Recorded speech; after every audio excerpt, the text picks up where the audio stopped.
li fi xew day ñu ni déedéet nii la fii la war a yem mais non c'est pas possible. Est-ce que vous ne pensez pas que demain comme Donald Trump est en train d'être jugé aujourd'hui aux États-Unis, on ne devrait pas juger Ousmane Sonko pour tous les morts qu'il y a ici, là et consorts. Mais non, non, non. Il est beau, c'est un grand musulman, dafa sell, dafa ceci, cela. Alors que c'est lui qui a appelé en public. Et pourquoi nga teg responsabilité bi ci Ousmane Sonko? Pourquoi? Pourquoi nga jël responsabilité de ces 14 morts nga teg ko ci Ousmane Sonko? Mais c'est parce que dans le processus, il y a que l'acte fondamental qui a déclenché les hostilités, moom la. Donc, ce n'est pas une responsabilité principale seulement, elle pourrait être une responsabilité accessoire. Pourquoi accessoire? Parce que moom moo déclenché phénomène bi kii nag dem rey maintenant même si c'est un policier on doit le condamner. mais commissaire loolu est-ce que war nañ toog rek.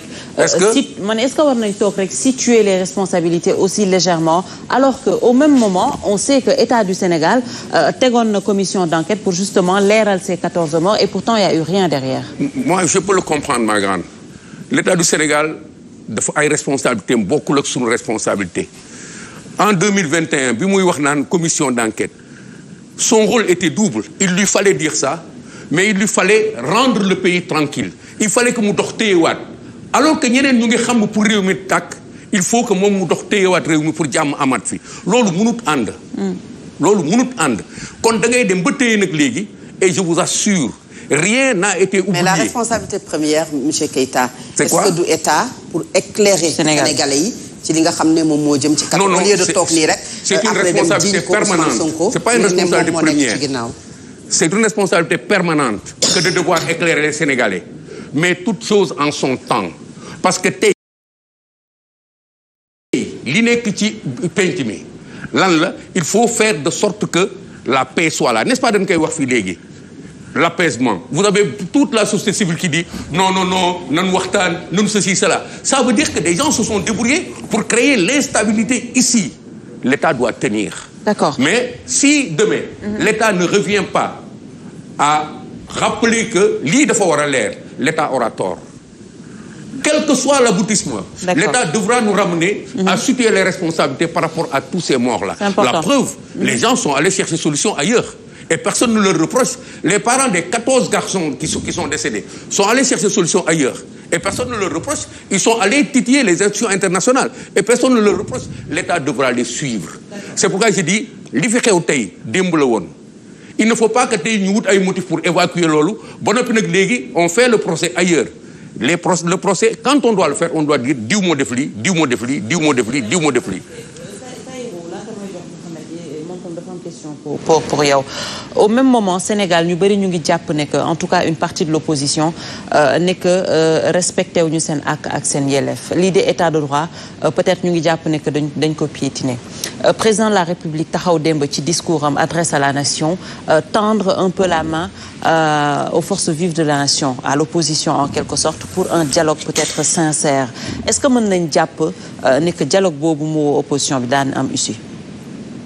Bon balaa may répondre damay répondre un peu ci position suñu invité bi tamit sama camarade invité bi xam nga problème bi mooy Ousmane Sonko dafa am ñoo xamante ne dañ ko mënul supporter dafa xajul seen xol te dañ ko bëgg maanaam moraliser ci benn communication te loolu tamit il faut ñu leeral ko Sénégalais yi quoi parce que toog fii def sa rhétorique def say discours et tout indi politique à l'ancienne bare bëgg ko imposer comme si c'était la sagesse dans le pays là loolu mënta dox dëkk bi dafa toll foo xam ne instant bi ne li am ci yeneen dëkk yu ñu wër maanaam cette lutte contre le système bi nga xam ne moo placé de façon peut-être militaire certains nu mu tuddati comment dirais-je coup d'état ci dëkk bi ñun suñu bos yàlla daf na mooy culture politique boo xam ne on va toujours vers la démocratie on va toujours vers le vote et vers maanaam le président élu léegi nag fu mu toll nii c'est le même combat bi am ci dëkk yi que ça soit Guinée que ça soit Burkina que ça soit Mali moo am Sénégal mais de façon intellectuelle de façon paisible et de façon politique nekkul loo xam ne maanaam c'est militaire maintenant nag pour relever le niveau du débat xam nga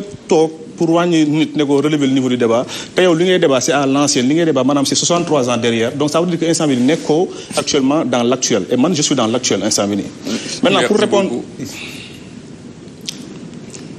c'est bon. Non, j'ai dit merci beaucoup parce que vous êtes adressé à moi. Il n'y a pas de problème. Je vous assure, je ne vous rejoindrai pas là-bas. De rien, c'est gratuit. Il n'y a rien de bon là-bas, je ne vous rejoindrai pas. Il n'y a pas de problème. Même voilà. Parce que le niveau n'est pas pareil. Donc, voilà. Maintenant, si cette question, le fait que le président tend la main à l'opposition, bon si dialogue pour man président bi mënul tendre la main à l'opposition yónnee ko invitation 4 avril pendant ce temps yenn nu mu tuddati siège de parti ay auto gendarme fàtt ko ba nga xam ne borom siège yi sax mënuñu foo dugg et tout. par contre man sama position bu intelligente su ma ko mënee xalaat mooy dama gëmoon ne peut-être que opposition bi mënoon nañu am benn posture de négociation surtout par rapport ak xale yi ñu jot a tëj prison parce que xale yi ñu jot tëj prison maanaam appel au combat politique moo leen génnee loolu moo tax ñu dugg prison donc pour man mënoon nañu être dans la négociation de conditionner seen présence peut-être ci invitation bi en échange que ñu génnee xale yi parce que aussi tamit non bul contrecarrer pour rien c'est-à-dire je parle pas de loi je parle des détenus politiques qu'on doit régler avec des problèmes politiques loxo yoon du leen def dara xam nga yoon lu mu mën tëj leen rek tëye leen ba président ne bàyyi leen ñu bàyyi leen. léegi nga bëgg ñu négocier loolu am Sénégal mais bien sûr te du doon yoon moo leen di bàyyi. parce que soxna si dafa déglu ma si gis nga politique. dafa ànd ak ce qu'on appelle politique dafa ànd ak négociation.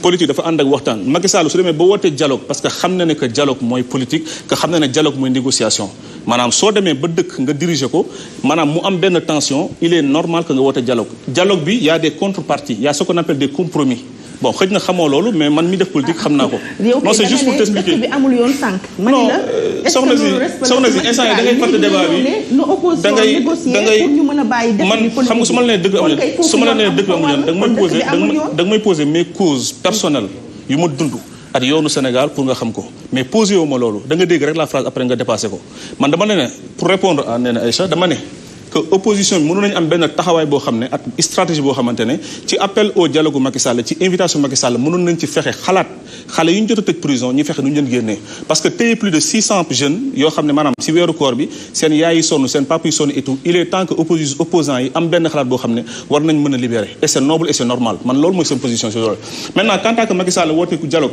il le fait de façon officielle mais officieusement wanewul ne bëgg na ko parce que dama gëm ne Macky su bëggoon dialogue très sérieusement am na ay émissaires yoo xam ne yàgg nañ jóge ci camp opposition bi dem di ko gis mais mosu koo nangu dafa yàgg gëm ne il va à la confrontation saa yu génnee taxaw au public défier intimider nappaate wane ne que instant il est carrément armé il est carrément prêt donc loolu kese la maintenant nag dialogue bi est-ce que opposition bi dina ko si tontu loolu peut-être opposition bi suñu dégloo discours am peut-être que fii ak demain inchallah dañu génne benn communiqué comme quoi pour dire soit on refuse le dialogue ou bien on répond au dialogue loolu kese mooy protocole bi. Mamadou Wade. c'est-à-dire aujourd'hui y a gëm sa bopp y a Yewwi li ñuy wax naan de plus en plus ñuy dem Sénégal ñiy dem ci ay élections il faut partir quand même il faut ngeen bokk ci ay coalition sa taxawaay ci fan la ñu koy teg. j'ai pas encore décidé d'aller en coalition mais je dirige mon mouvement national sénégalais j'ai une vision politique j'ai un programme politique te maa ngi koy défendre. Momo loolu kese la. alors Tahirou man fi ma bëgg a ñëw ak yow damay ñëw ci détenus yi leen fa téye je pense que ni affaire manifestation la tey pour un peu changer système bi est-ce que mënu leen woo jeunesse bi par exemple ci benn forme de lutte boo xamante ni c'est basé ci ay idées maanaam mu am ay débat d'idées parce que ñun boo waxee jeunesse ça me concerne Jeanne ça concerne Nafi parce que ñun ñooy nouvelle ère bi quoi ak ñi nga xamante ni ñi ngi seetaan mais est-ce que tey waru leen imposer jeunes yi ci ay débat d'idées c'est-à-dire mu am fondement boo xamante ni fii xam nañu fii la ñu nekk mais bu ñu leen déggee dinañ xam ni fii la ñu jëm. oui mais xam nga débat d'idées yàgg na am ci politique et je pense que ñun ñi nekk ci opposition bi ñëpp.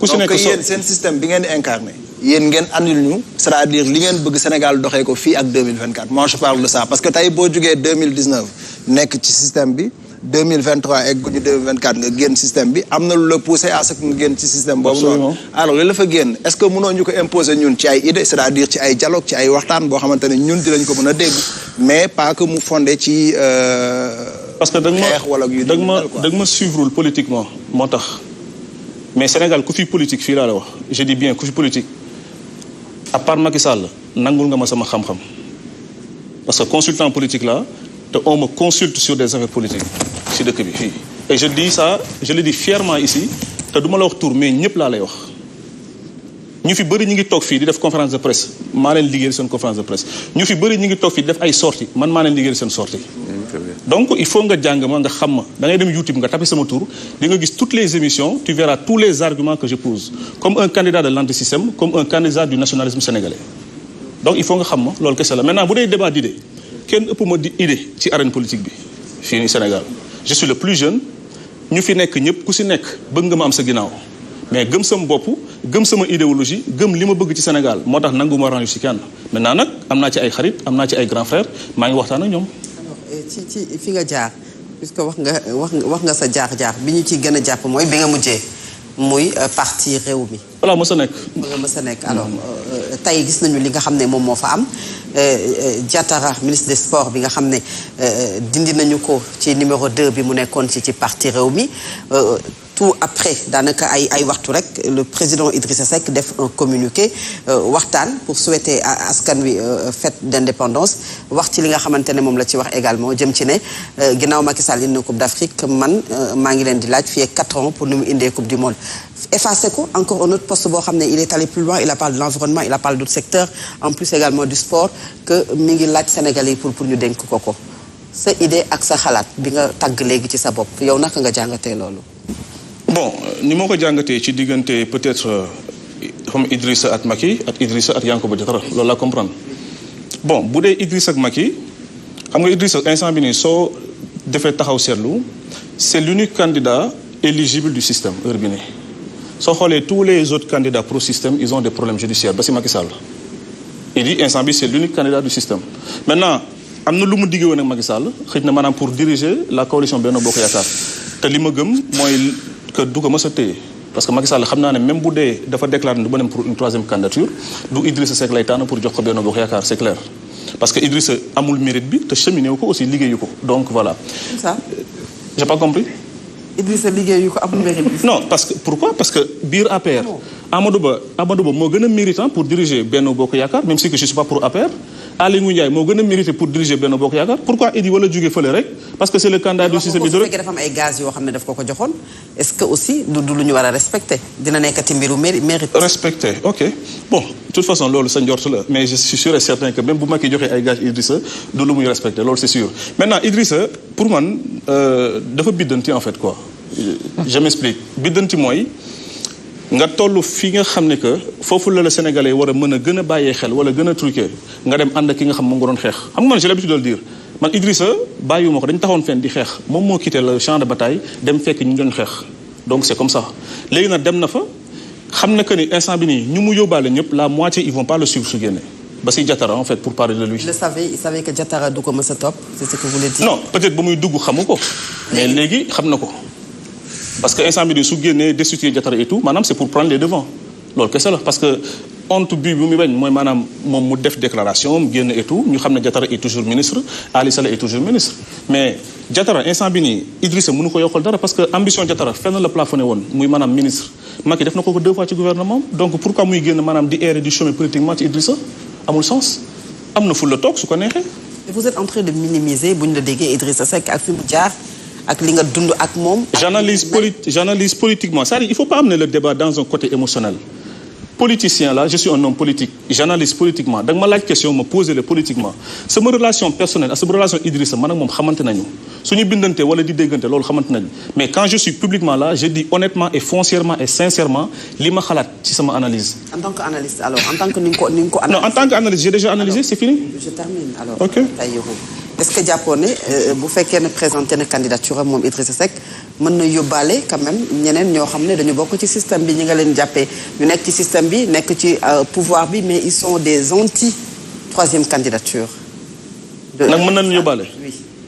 Idrissa dafa nar a génn après day wéet rek ci langue politique bi franchement loolu ku am xam-xam jarul sax ngay def science politique wala loolu pour remarquer ko parce que mooy li ma la wax xam nga man j'aurais compris que Idrissa par la forme bu mu duggee ci Macky Sall mu joxe directeur joxe ministre téye boppam parce que c'est ce qu'il a fait en 2012 xam nga 2012 moom dafa ànd ak Macky Sall voté ko mais Macky da ko bëggoon fal mi ne ko non naa la jox peut-être ministre ak ay kii mais gérer loolu la waroon def par la formule bu mu joxe maanaam Covid bi maintenant nag instant bi nii il se cherche une formule pour génn ci coalition bi parce que génn ci coalition bi lenn moo ko ci mën arrangé maanaam ñu ne oui Macky Sall dàq na ko et tout mais loolu lay xaar Macky du ko may moom moo war a déposer démission certainement def déclaration ne instant bi nii génn il est candidat maintenant nag il le fait à petits pas pour essayer peut-être de tester maanaam nit ñi nu ñu koy jàppee nu ñu koy xaaree et tout mais li ma la wax rek dafa nar a wéet rek ci langue ji parce que Idrissa instant bi nii sondel bu jeex la maanaam mi ngi tàq ci suuf mais finalement day tëdd voilà. mais bu ñu ñëwaat